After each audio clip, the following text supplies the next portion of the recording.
Today I'm going to show you a really interesting place, a fascinating little lighthouse fortress which has undergone a lot of different evolutions. Feste Weichenmunde, and I'm giving you the German name because quite frankly I cannot pronounce the Polish one. It is a historic fortress located by Gdansk, by the Mosa River, by the old estuary of the river Vistula, flowing into the Bay of Gdansk, very near to the port of Westerplatte, as you've all heard of. Different parts of the fortress are clearly in different architectural style, predominantly Gothic, and in different styles of construction and building material. The fortress was constructed, burnt down, rebuilt, further extendedly bombarded, and rebuilt again, being rebuilt basically every time it was destroyed or badly damaged of war. The basement and the foundation of the fortress is based on wooden crates, which are hidden underneath the water. On top of these structures, rubble was piled up and strengthened. That provided a stable, strong base for the fortress. The heart of the fortress is based around a circular tower, currently devoid of the coping once had until the 1785. Until then, it was used as a lighthouse. The lighthouse was surrounded by a brick flange, also known as a circular battery, whose inner walls are sealed together with the officers' living quarters, kitchens, workshops, and magazines. Although the battery, there is a four-bastion fort carré, which is led by a gatehouse with a postern built in 1609. The northwestern side of the fort carré is adjoined to the Mosa Vistula River, while the rest of the fortress is separated off from land by a sconce, known as the Eastern Sconce.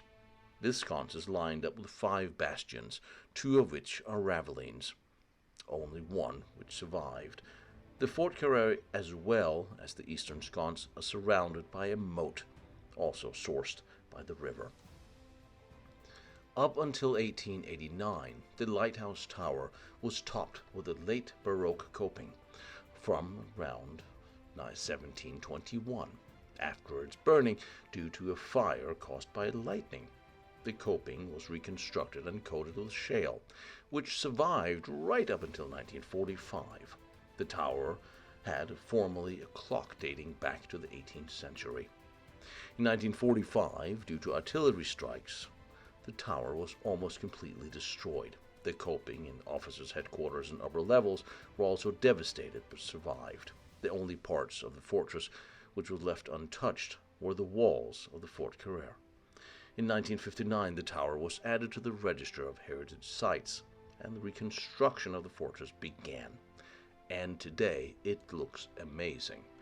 The history of the fortress, following the Teutonic annexation of Gdansk in the 14th century, a wooden fortress stood by the mouth of the river, flowing into the Baltic Sea, which was burnt down by the Hussites in September 1433. In 1482, a brick lighthouse tower was built in place of the former fortress. The tower was assigned to control the passage of ships traveling to and from the Bay of Gdansk's main port.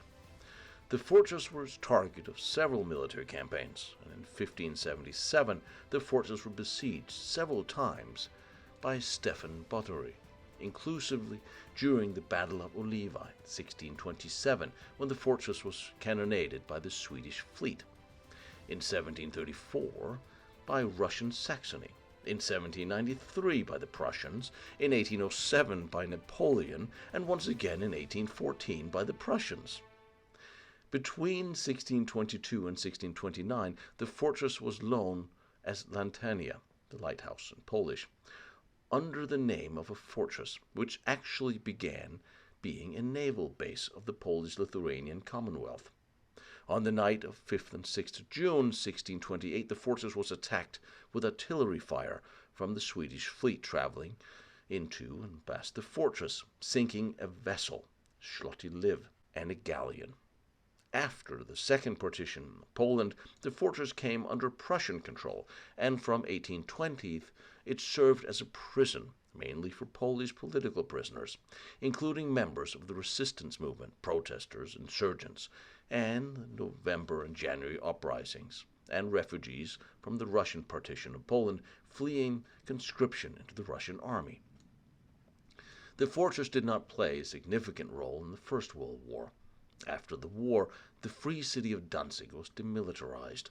The fortress became the base of sailing clubs, and during the Second World War it was requisitioned by the German army and served as a storehouse for the Kriegsmarine, a field hospital, and it was also the headquarters of a small military unit. During the Red Army's assault on the city in 1945, the fortress was destroyed for the most part. And in 1955, renovations began again. Like quarters to me, if I look at them, although there are some interesting features going on in some of this.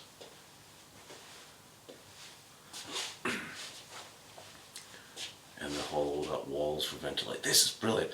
So even the walls here have been hollowed out like old fortresses, either to ventilate smoke or this was to ventilate.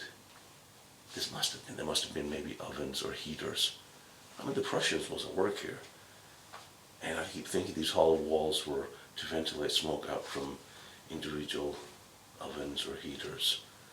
I know there's a kitchen in the center, but there might have been smaller kitchens here. It's just such a beautiful building still, with the cemented roof. Look at that. That reinforced roof up there. Wonder where that happened. Okay. That really is a beautiful building.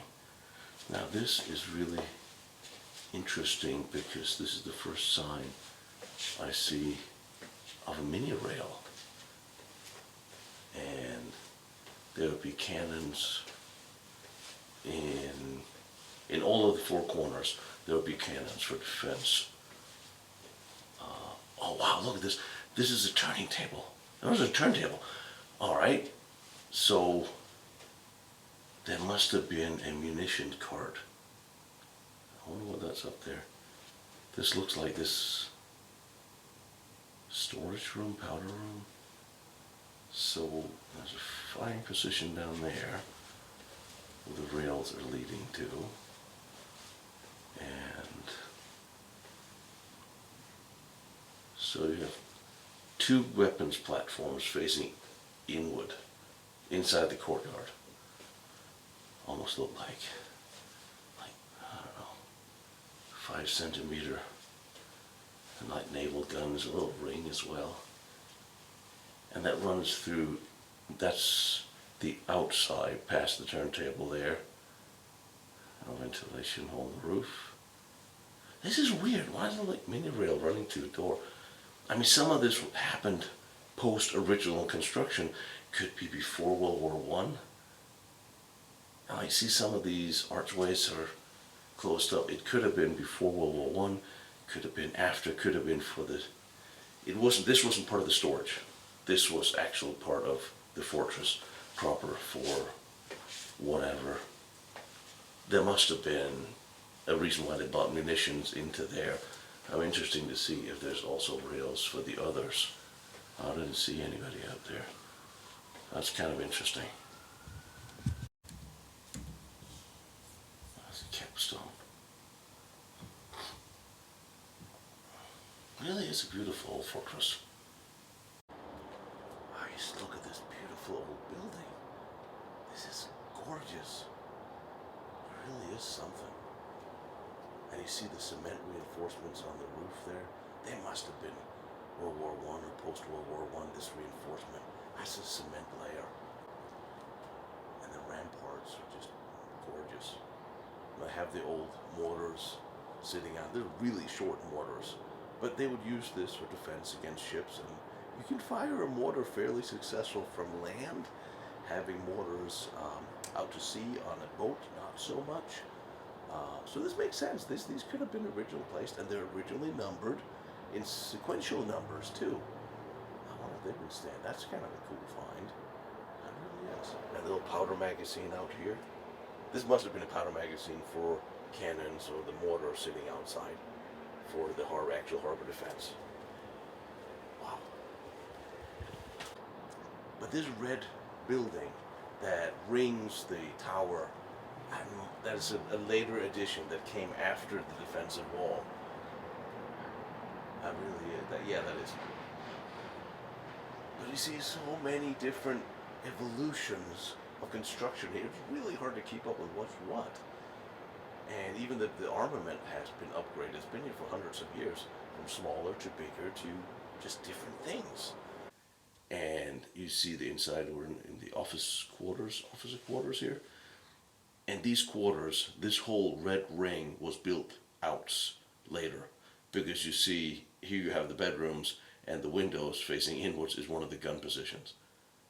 This red ring here must have come later.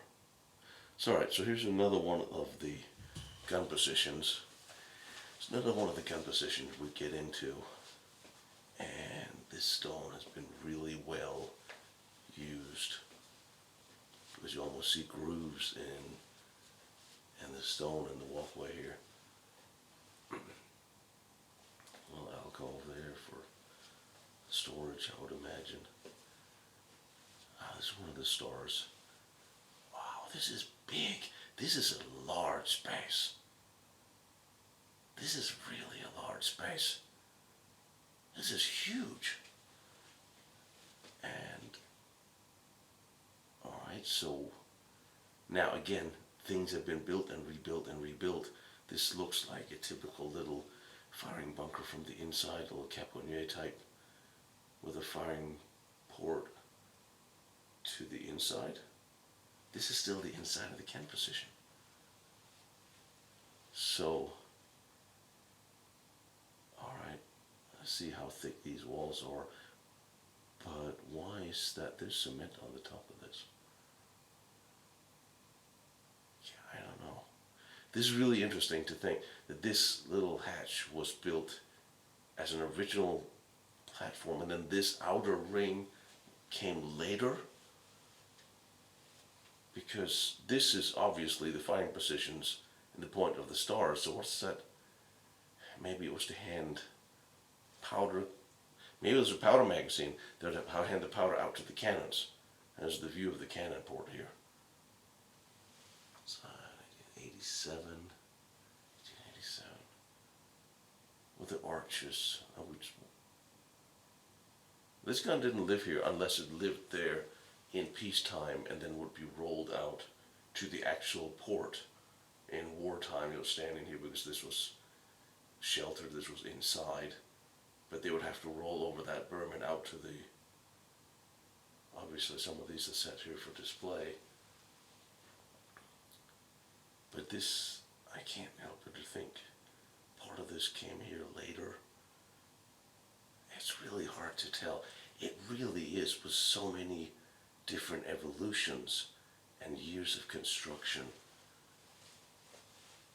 I would certainly imagine some of the rooms in here, room divide? The rooms in here were made for munitions, for powder store. You have to store the powder fairly close, and the ventilation.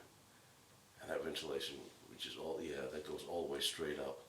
Again, this was constructed at a time where you're not exactly expecting things to drop bombs, but mortars from ships, not really. And again, you see hallways. This is leading out, could have been a sorting port, but there's water on the outside of this. Not at level, but you'd come out right to the water if you'd gone this way. So, again, maybe there's been a firing port covered up, but there's a lot of little indents, a lot of details that probably belongs to a lot of different time periods. This is clearly a gun position, as it would have been. But again, look at the gun mount. I think they were, looks like the 5.7, like the little naval cannons we see some of the Prussian forts in France. I don't think these cannons on the display here were the ones that was not a lot of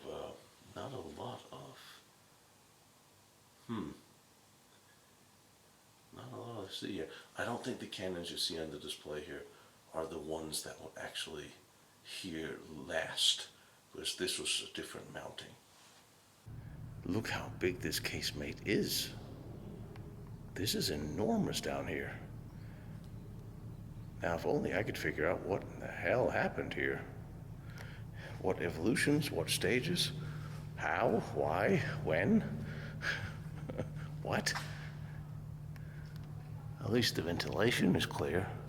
And you can also see how thick the roof is. It looks like a 3 meters before you actually start to the ventilation tower itself.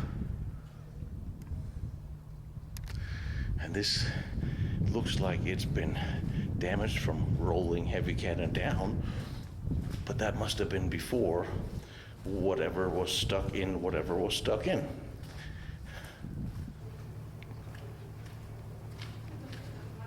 Again, I'm looking at casemates and buildings and more buildings that did not necessarily start together.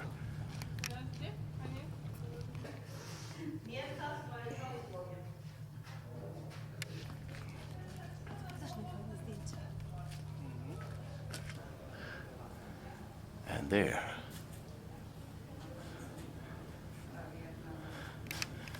And a wooden roof. So that was a lighthouse. This is a protected lighthouse. Well, I guess that explains a few things.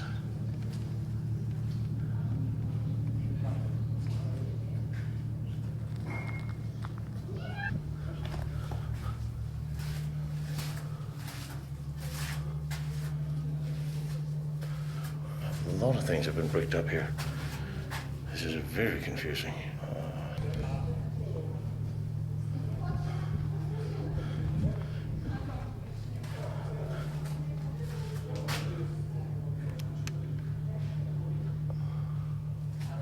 There's been a lot of repairs too.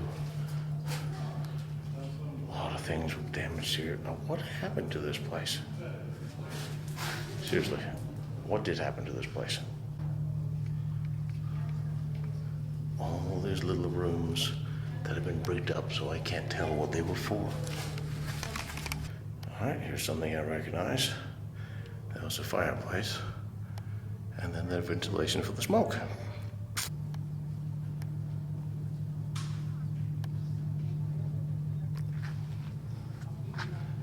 And that's to the outside. Would have been gated to the outside. Brickwork on this outer building. And a little brickwork on the lighthouse. The bricks here looks considerably older. You will notice the bricks back in those days, a lot before the 1800s, were bigger. And generally better quality too, but that's a different story.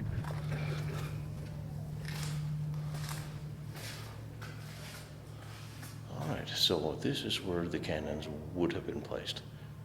This is the original fort to this period, with firing positions.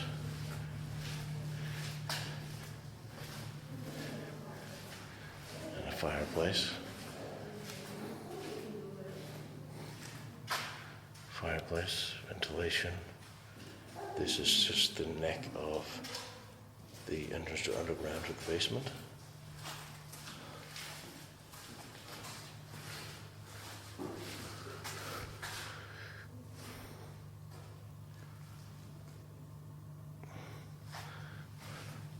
So it's very interesting because clearly this was an original gun position, and then all of a sudden an apartment wrapped around it.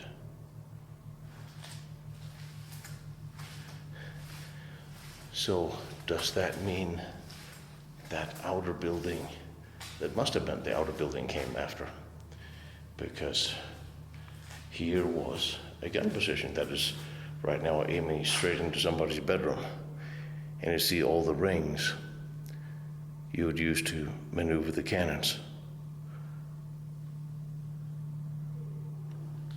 All right, so again, a lot of evolutions, but this is actually where the cannon should be standing. So I'm imagining, again, this being the original building, short of the lighthouse. You'd find compositions up here as well.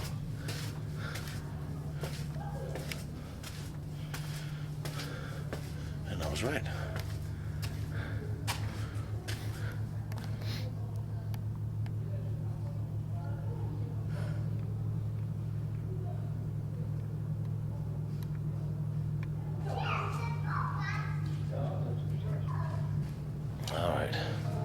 So again, the original building defending 360, and then at some point they built this thing outside it. I wonder if this was original. Enormous amount of evolutions. I wonder if this just, did this just start with a lighthouse? I think it did. I think this just started with a lighthouse.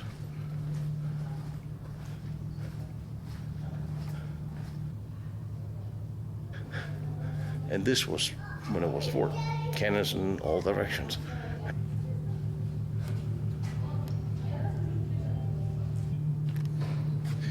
You see, as a gun port, well, all of a sudden, that's really bad for your aim.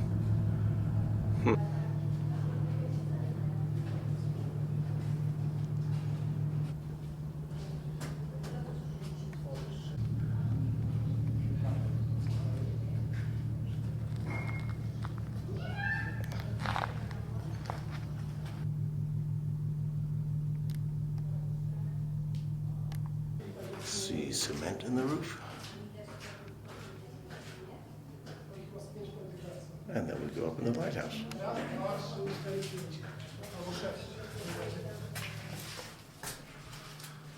Firing ports.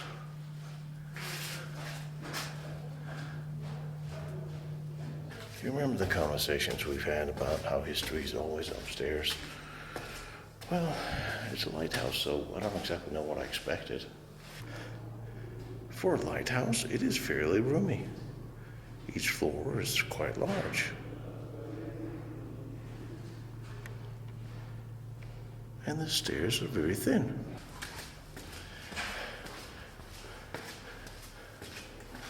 Oh, cement. I wonder if this was fixed.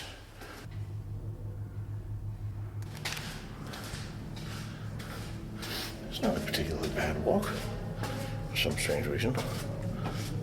Keep wondering that is not an old grain silo. But here you have the city of Gdansk, and over here is Westerplatte.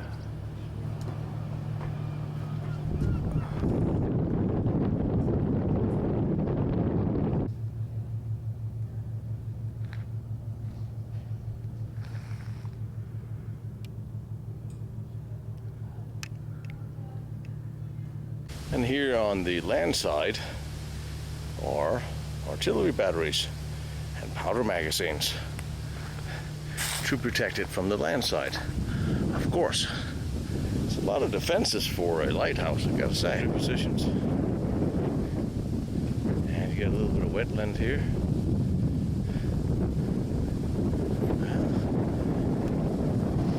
Yeah, the positions, you can just barely make the outline of the guns still here, but you can just about tell where they were. All right,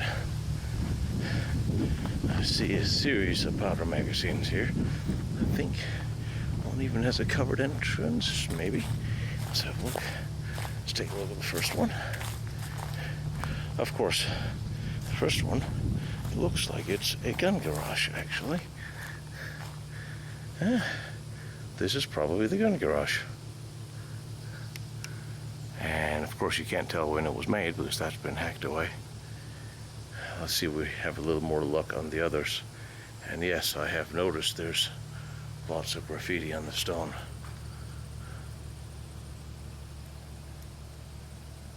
No, that's not graffiti. That's the maker's mark. I mean, they look like they had better days. The whole thing, when they began a restoration, looked like it's been shelled and seen significant amount of war, which as far as I can tell it didn't. Now you look at all the ventilation holes between the layers of stone and the one in the back. This would have been the powder magazine. Sometimes being disassembled and destroyed makes it a little bit of fun because you can actually tell how they did the ventilation in the walls and how it is inside. See all the ventilation holes in there. this was the powder magazine. Interesting layout. Alright, let's take a look and see if there's this. I can't almost tell the stone is destroyed from here. It was great back in the day when you would always put a construction date on your buildings, your summer houses, your forts. It makes it easy for future historians to know. Alright, this was an interesting year for the Prussian military. 1871 had just defeated France and become unified with the other Germanic-speaking states. And I am thinking gun garage. It is a gun garage. One of these were firing ports that's been covered up, but since there's no ventilation here at all, gun garage. A Prussian gun garage. Yeah, covered up, and then a tree all of a sudden appeared. Since 1871, I guess. So I would then imagine this would be a crew shelter of sorts. It also looks like somebody have used it for theater performances at one point. This is interesting because this was built in 1866. That is actually very interesting. And it almost looks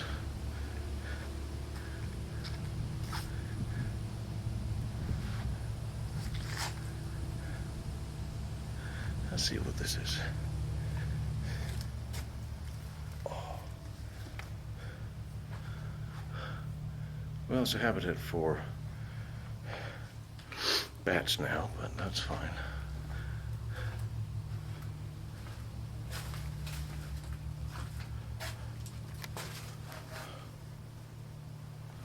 I almost feel this should be more than just one room. Like this, then another. Can you see the ventilation between the walls? Another room. And an entrance. That's not really much. Crew barracks. I actually had expected more space inside than just basically a couple of rooms. The armaments here at the fortress are really interesting. As I go through the fortress and I'm looking at some of these lines and rails, the mini rail really, I don't understand why and how there was a mini rail here. It must have been leading to and from the firing locations, although these are the firing locations covering the inner.